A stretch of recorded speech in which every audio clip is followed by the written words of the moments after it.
Bonjour à tous et bienvenue dans notre magazine. Aujourd'hui, je suis ravie de vous retrouver pour ces rendez-vous d'été.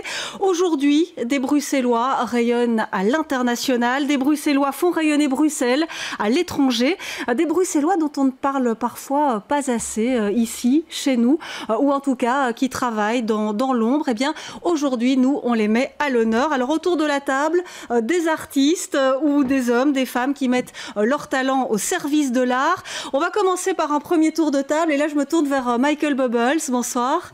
Alors vous n'êtes pas venu les mains vides et le moins que l'on puisse dire c'est que vous nous intriguez parce que vous avez un univers assez particulier. Vous êtes maquilleur, effets spéciaux et créateur d'accessoires.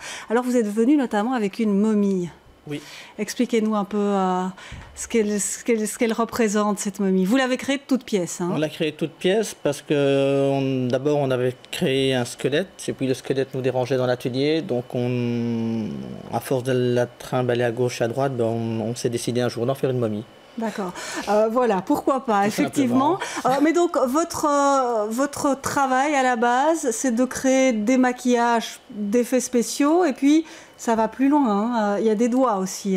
Oui, vous êtes venu à l'atelier, vous avez été victime, on vous a coupé les doigts. Voilà, donc, exactement, parce que c'est vrai qu'il faut dire à nos téléspectateurs que c'est mon doigt qui a été moulé.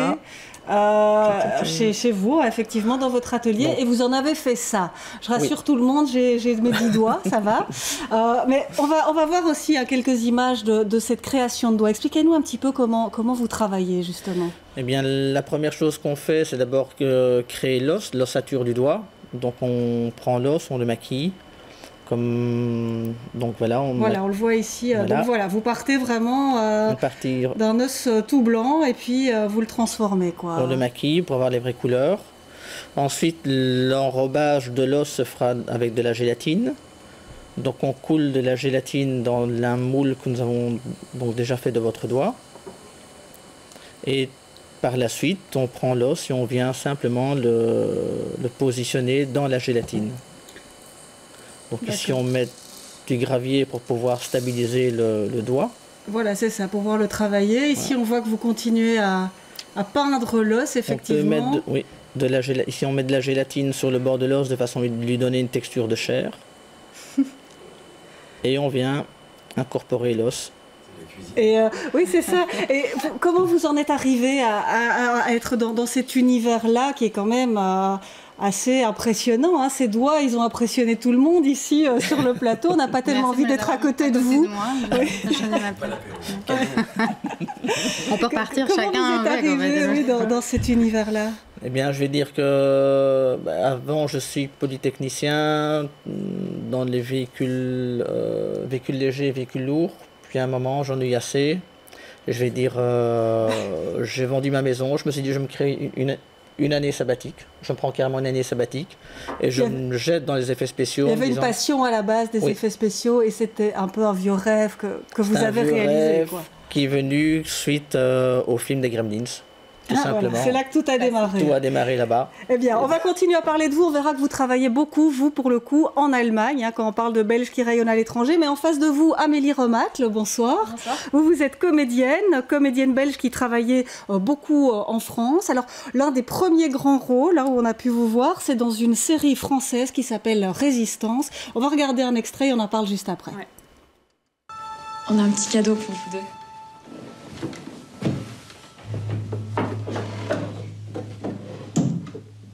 C'est pour Lily. Mais comme on n'est pas très riche, c'est à vous qu'on l'offre et puis c'est vous qui lui offrez. Comme ça fait un cadeau pour deux. Comme c'est gentil. Puisque c'est un cadeau pour deux, tu gardes l'autre. Je peux me voir? Oui. Venez avec moi. Alors Amélie, vous êtes donc très présente à Paris. C'est indispensable aujourd'hui pour une comédienne d'être présente là-bas en France et pas seulement à Bruxelles. Je pense que si on veut espérer un rayonnement, on va dire un peu plus grand, voilà, il faut aller à Paris. Après, moi, c'était mon parcours parce que quand j'ai terminé l'école, je me sentais pas prête vraiment à commencer. Et donc, du coup, je me suis dit, je vais aller un an à Paris à la base. Vous avez fait le conservatoire ici à Bruxelles? Oui, c'est ça. Et certains profs m'avaient dit, il faudrait vraiment que tu te diriges vers le cinéma. Et voilà, je l'ai tenté et cette année est devenue 6 ans. Et j'ai commencé à travailler là-bas, j'ai fait de nombreux stages, j'ai fait des écoles. Et puis vous avez eu très vite un agent à Paris. C'est facile ça d'avoir un agent, de dégoter un agent là-bas? Non, pas du tout en fait, mais j'ai eu beaucoup de chance parce que j'étais encore à l'école, que j'ai rencontré un monsieur qui croyait beaucoup en moi, qui m'a dit, ben voilà, écoute, j'ai une amie qui était directrice de casting et qui voulait être agent. Et donc, voilà, elle cherchait des gens pour son équipe.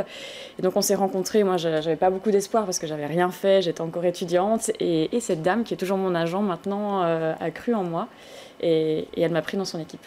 Voilà. Et donc, effectivement, à partir du moment où on a un agent, à Paris, c'est plus facile. C'est comme ça que ça marche, quoi. À Paris, oui. Ici, c'est différent parce que, je veux dire, une fois qu'on connaît les directeurs de casting en Belgique, on peut avoir accès au casting beaucoup plus facilement qu'à Paris. Enfin, c'est quasi impossible. Donc oui, c'est un peu la condition. Alors, à vos côtés, Benjamin Honoré, bonsoir. Alors, vous êtes producteur, cofondateur de la boîte de production Octopods, qui est une boîte vraiment basée ici à Bruxelles. Avec agence et production. Agence et production. On produit pour le cinéma et on est agence dans plutôt le milieu de la publicité. Voilà, la publicité. On va effectivement parler un petit peu de ces deux axes. Mais en tout cas, parmi vos réalisations, un clip, des Recorders, là pour le coup, un groupe bien belge, bien bruxellois, qu'on connaît bien ici à BX1. On va regarder un extrait de leur clip que vous avez réalisé pour eux. By the sea, we'll find a place for you and me, far away from all this mess, a place where we get more for less. Close your eyes, forget about the world gone mad, and follow me. Tonight we'll fly away to sea.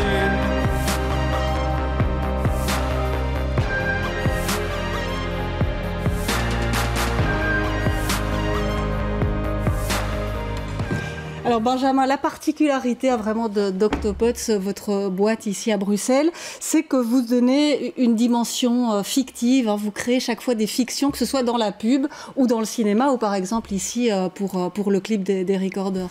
En fait, ouais, l'idée pour nous, c'est, on est baigné dans l'univers du cinéma, on produit en cinéma, donc on a déjà produit un long, et là on a d'autres projets en développement côté ciné, et côté agence de pub, on ne fait pas de réclame. Nous, c'est pas une mise en avant du produit. On va plutôt travailler sur finalement un univers de marque et créer une fiction pour pouvoir parler finalement soit d'un produit ou d'un service. C'est un peu le nouvel axe de la pub. Ce qui veut dire qu'on ne travaille plus avec des créatifs de publicité, mais avec des auteurs. Et donc, on s'appuie finalement sur les mêmes équipes que le cinéma. Donc, on se présente en tant que filmmaking agency, ce qui nous permet finalement d'avoir ces deux axes qui se complètent et faire travailler toujours des auteurs qui d'habitude travaillent 1, 2 ou 3 ans sur un film. Voilà, donc vous avez des plumes qui travaillent pour Exactement. vous, même dans la pub, quoi. C'est ça, donc on est plusieurs associés, dont un réa qui fait de la direction artistique aussi, un producteur, et moi qui m'occupe plus de stratégie de contenu pour les marques. Et cette équipe, finalement, va travailler après avec les auteurs le plus adaptés à un projet. Soit on va partir dans un petit thriller pour une marque, comme une marque de voiture par exemple, ou quelque chose de plus comique pour une agence de consulting digital comme on l'a fait il n'y a pas longtemps, où là on va venir en fait trouver une direction et trouver l'auteur avec qui on a envie de bosser, qui est plus dans la veine finalement, en l'occurrence là c'était du comique, mais trouver un axe et trouver le partenaire idéal. Alors, on verra que vous travaillez beaucoup avec la France. Alors, vous êtes français, il y a quand même encore un petit accent qui vous trahit, mais bien bruxellois, bien installé à Bruxelles déjà depuis quelques années. Mais vous nous expliquerez effectivement comment vous travaillez notamment avec Paris. Alors, Elena Eukeshoven est également... Bien. Oui, j'ai bien dit. Pas si simple, effectivement, je me suis entraînée. Alors, vous êtes bruxelloise, belgo-argentine, vous avez la double nationalité. Vous avez eu cette bonne idée d'exporter un concept qu'on connaît bien aussi chez nous, c'est Art Truc Troc, qui s'installe. Donc, c'est une expo qui a lieu chaque année à Beaux-Arts et qui permet de troquer des œuvres d'art contre tout ce que l'on imagine. On met un petit post-it avec ce qu'on propose. Alors, ça s'appelle Art and Swap. Vous avez un petit peu traduit le nom. On va regarder tout de suite quelques images puisque vous êtes parti en Argentine, à Buenos Aires, déjà pour la première édition de ce Art Truc Troc à la façon latine.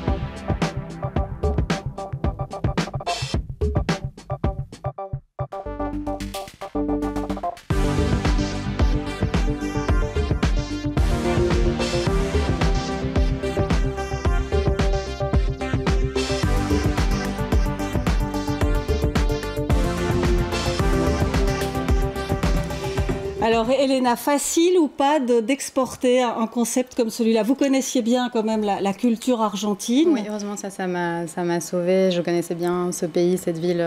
J'allais chaque année. Mais par contre, ça reste un challenge, en effet, de partir vivre là-bas avec un projet. Et c'est assez connu, en fait, dans le monde entrepreneurial. Réussir un projet à Buenos Aires, ça veut dire réussir, en fait, dans le monde entier. Parce que oui, bah alors c'est bien, bonne nouvelle pour vous. C'est la bonne nouvelle, c'est la bonne nouvelle.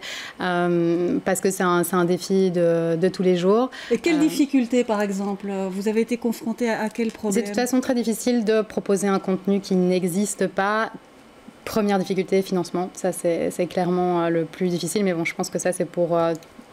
tout le monde connaît les... Voilà, tout le monde pas, dans le milieu artistique, c'est très difficile de trouver des financements pour des projets artistiques, mais on a eu vraiment la chance d'être soutenu par le ministère des Affaires étrangères belge, l'ambassade, et ça nous a vraiment donné l'occasion justement d'accéder à des financements de sponsors privés d'autres institutions en Argentine. Donc on a eu beaucoup de chance sur ce coup-là. Voilà, donc un vrai soutien ici du côté belge. Oui. Pour pouvoir effectivement faire rayonner à Bruxelles et la Belgique. En fait, ça faisait partie, c'est un financement qui faisait partie de la promotion de l'image de la Belgique à l'étranger. Voilà. Et bon, on va voir aussi dans quelques instants comment vous avez travaillé en emmenant des artistes belges là-bas, et ils ont rencontré des artistes argentins. Je reviens vers vous, Michael Bubbles. Alors, vous, je le disais en deux mots, vous travaillez surtout en Allemagne. Alors là, vous m'avez dit, il y a une plus grande reconnaissance de votre travail, maquilleur vraiment d'effets spéciaux.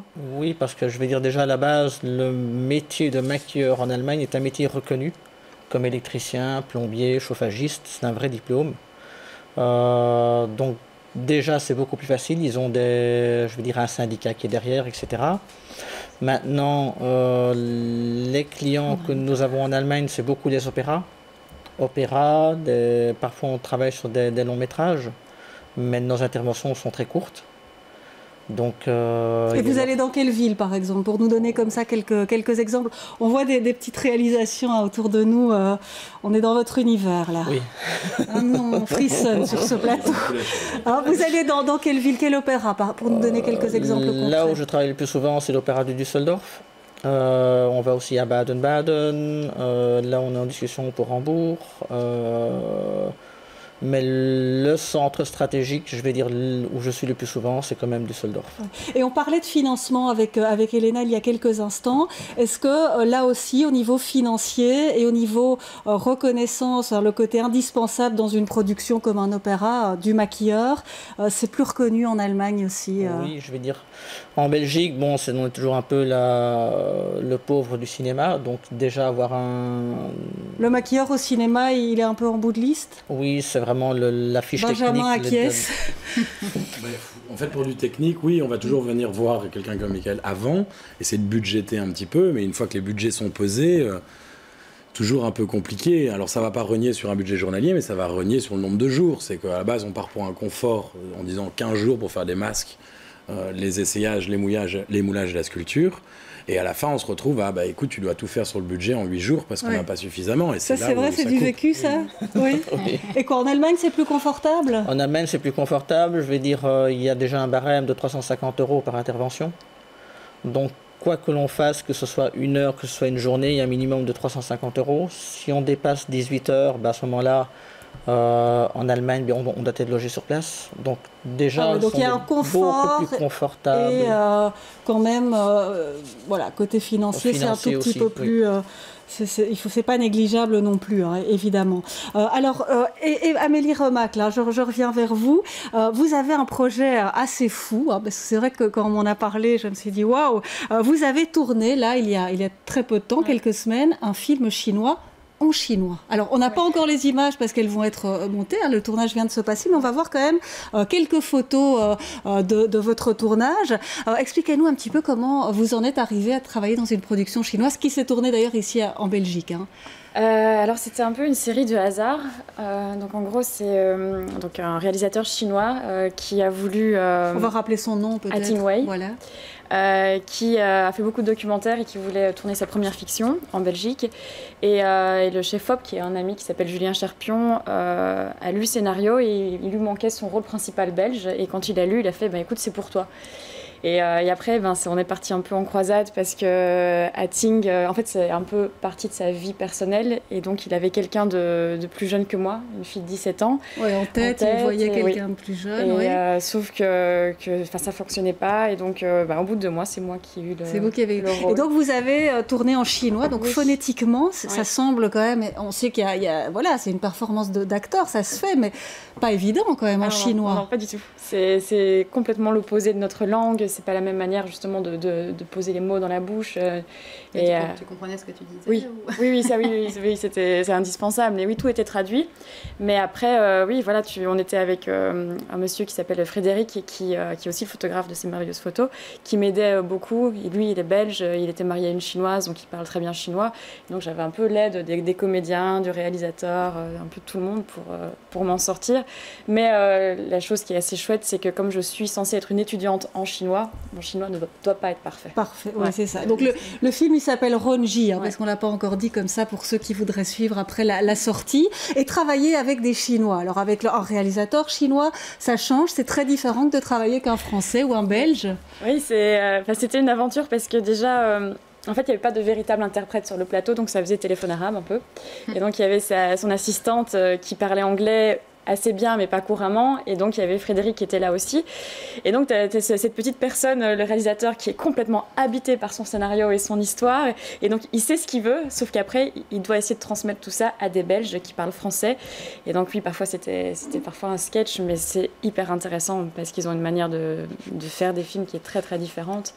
Et moi, j'aime beaucoup le cinéma asiatique. Et donc là, j'ai un peu pu toucher ça et commencer à jouer plus dans la lenteur, quelque chose de très onirique. Et non, c'était une expérience assez... Une belle expérience. C'était fantastique, oui. Et je reviens vers vous, Elena. On va repartir en Argentine, on quitte la Chine, on va à Buenos Aires, où là, vous avez fait, je le disais, se rencontrer des artistes belges et argentins. Donc, vous êtes partis vraiment, j'allais dire, dans vos valises avec des Bruxellois, notamment. Ah oui, j'ai fait venir 6 Bruxellois. 6 Bruxellois. Oui. Alors, on va voir, ils ont travaillé notamment sur des fresques dans le quartier où vous étiez installés. On va pouvoir voir quelques images ici. Donc, peut-être un petit mot du quartier. On est à Saldias, à Buenos Aires. C'est quel genre de quartier? Alors, c'est un quartier... donc, une des spécificités de Buenos Aires, c'est vraiment la cohabitation, on va dire, entre des quartiers extrêmement chics et des quartiers extrêmement pauvres. C'est souvent les voies de train, en fait, qui délimitent ce genre de quartier. Et donc là, on est en fait à côté d'un quartier extrêmement fancy. Et juste derrière les voies de train, on a un quartier plutôt industriel. Et donc, à part, évidemment, pendant la journée où il y a beaucoup d'entreprises argentines qui occupent tous ces hangars, il y a également quelques familles plus humbles, on va dire, qui habitent là. Et donc, c'est un quartier où les Argentins n'ont pas l'habitude d'aller. Et nous, on a pris ce défi à bras-le-corps de faire venir en fait, le public argentin dans ce quartier, de connaître ce quartier. Et de faire venir un public parfois aussi assez populaire, de venir voir de l'art. Exactement. Ici, Oui, l'idée, c'était de démocratiser l'art et un art accessible à tous. Et c'était le but aussi avec ces fresques. Toutes les fresques qui ont été réalisées en collaboration avec les gens du quartier. Les portraits qui sont réalisés sont tous des gens du quartier, donc ils se sont représentés.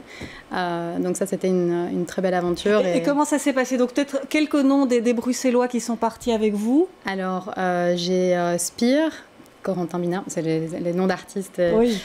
Défaut, Laurent Gaines, Denis Meyers.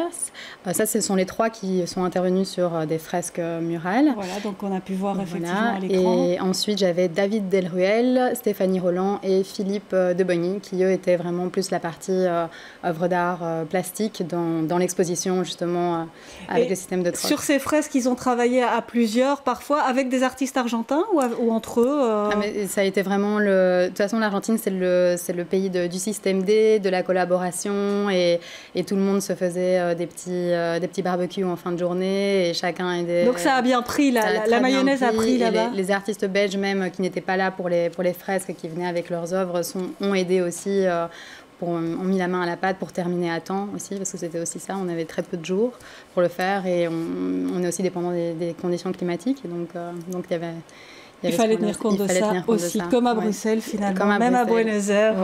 Il faut pouvoir en tenir compte. On va en profiter pour faire une petite parenthèse, puisque c'est vrai que c'était le street art qui était vraiment le thème de Art and Swap là-bas à Buenos Aires, pour vous montrer quelques images de 2 Bruxellois qui sont allés à Paris cette fois, et dans un musée du street art qui est assez reconnu internationalement, Art 42. Et donc c'est Fred Atax qu'on voit ici sur les images, et Denis Meyers, qui était d'ailleurs avec vous en Argentine, qui ont signé cette œuvre à 2. Donc une photo du photographe Fred Atax qui a été customisée, retravaillée par Denis Meyers et qui a été accrochée. C'était la semaine passée donc à Art 42, ce musée du street art à Paris. Et Denis Meyers a fait d'ailleurs un live painting. Donc 2 Bruxellois pour le coup qui font parler d'eux à l'étranger. Et donc on souligne le projet Strocar de Fred Atax qui sera d'ailleurs encore à Paris en septembre. Strocar.be pour ceux qui veulent aller voir. Et Denis Meyers qu'on peut suivre aussi sur Facebook pour ses projets, puisqu'il est là pour l'instant d'ailleurs au Sénégal avec Action Sénégal-Belgique où il participe. Aussi, je porte son t-shirt. Vous portez en plus son t-shirt, donc il est vraiment à l'honneur ce soir dans cette émission. Alors on poursuit avec l'image des Bruxellois, des Belges à l'étranger. Vous nous direz peut-être aussi quelle image peuvent avoir les Belges en Argentine, mais je me tourne vers vous, Ben Honoré, puisque vous travaillez très fort sur cette image. Et d'ailleurs, il y a une anecdote, vous êtes en contact là avec Canal. Là, c'est pour la partie cinéma, oui. Oui, voilà, là on revient à la partie cinéma. Série.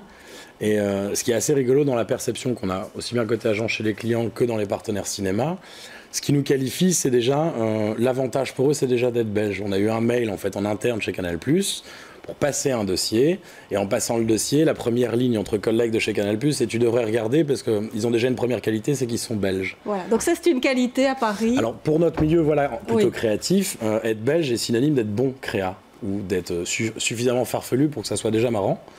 Et donc il se passe la balle comme ça, et oui, effectivement, on est plus facilement reçu de temps en temps pour aller en tant que belge à Paris, plutôt qu'un Parisien qui irait montrer le même genre de projet. Alors, on va regarder un petit extrait d'une séquence que vous avez tournée. Donc, c'était plutôt un film pour une boîte, Pico, qui veut travailler, c'est ça, à Paris. Et qui travaille dans le monde entier. Voilà, et qui... Vous vouliez un peu souligner sa belgitude, on va dire. Là, l'idée, c'était d'assumer à 200% la belgitude. Le brief était très court, c'était on veut du belge. Voilà. On va regarder et puis on en parle. C'est l'avantage avec les Belges, c'est que nous autres, on sait faire simple, même quand c'est très compliqué. Bah, on a l'habitude, hein, dit. Regarde la Belgique, c'est un brôle pas possible, mais quand t'as le truc, c'est simple comme bonjour. Hein. C'est parfois compliqué de voir que c'est simple. Évidemment, c'est pas facile tous les jours non plus. Faut avoir un peu d'expérience, quoi. Non, peut-être. Mais Franck, tu sais faire un peu attention à ce que tu dis? Non, peut-être. Alors oui, en Belgique, tout le monde connaît, mais ici, ils sont tous perdus. Hein. Vous êtes envoyé pour faire quoi exactement? Transformation digitale. C'est censé m'intéresser pour mon bar? Ah non, bien si. Très bien ton bar. À moins que tu veuilles conquérir le monde avec. C'est la Voilà, on retrouve effectivement ce côté fiction, là, pour un film d'entreprise. C'était de présenter, parce qu'à la base, ça reste une demande plutôt corporate, c'est pas pour de la télé, c'est essentiellement pour du digital, et c'était pour un événement surtout. Et leur demande de faire transpirer finalement le côté belge un petit peu décalé, un peu cool dans la façon d'aborder les choses, mais en étant pro, on a décidé de bosser avec un auteur qui était beaucoup plus dans une veine un peu humoristique, un petit peu de référence à Dick Honeck ici. Oui, évidemment. Et c'était surtout, à la différence d'une pub, faire travailler les acteurs dans lesquels on demande de jouer. Notre spécificité chez nous, c'est quand on travaille les acteurs, on n'est pas avec des modèles en pub où on leur demande juste de sourire, de prendre le pack de lessive. Donc on a de la direction d'acteurs. C'est aussi pour ça que Simon, par exemple, qui avait réalisé le clip de Recorders, est là pour faire du vrai travail de réalisation, beaucoup plus proche de ce qu'on fait en cinéma, de ce qui existe en pub. Voilà, donc ça c'est vraiment la patte Octopods. Alors malheureusement le temps file, mais je vais vous laisser quand même encore 30 secondes à chacun pour vous parler des projets et on verra les sites internet pour ceux qui veulent évidemment vous suivre. Michael, vos projets pour vous, c'est notamment de partir en Inde très vite. Il y aurait question de partir en Inde fin d'année, donc pour Shanghai, donc donner des formations en effets spéciaux.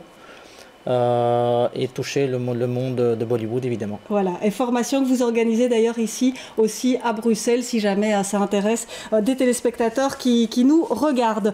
Elena, Art and Swap, déjà vous travaillez sur la prochaine édition. Vous êtes installée d'ailleurs à Buenos Aires. Je suis installée à Buenos Aires et je suis à Bruxelles justement le temps de trouver ma prochaine sélection d'artistes pour l'année prochaine. L'année prochaine sera une édition particulière parce qu'elle sera...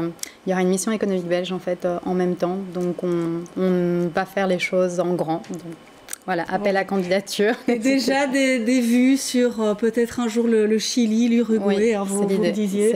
On vous souhaite bonne chance en tout cas. Amélie, des projets ici à Bruxelles, en théâtre, avec de la danse aussi. On ne peut pas encore en dire, pas dire beaucoup plus. Non, mais c'est pour le mois de mars prochain. D'accord, donc vous serez un peu de retour chez nous et on pourra éventuellement aller vous applaudir alors à Bruxelles. Et Benjamin Honoré, vous, pas mal de choses au niveau cinéma, en termes de production. Ciné, là, on a 3 longs en cours de développement à des stades différents. Le dernier qui serait un film plutôt comique sur le milieu marseillais avec une production française, avec des gens comme Olivier Marchal qui seraient dedans.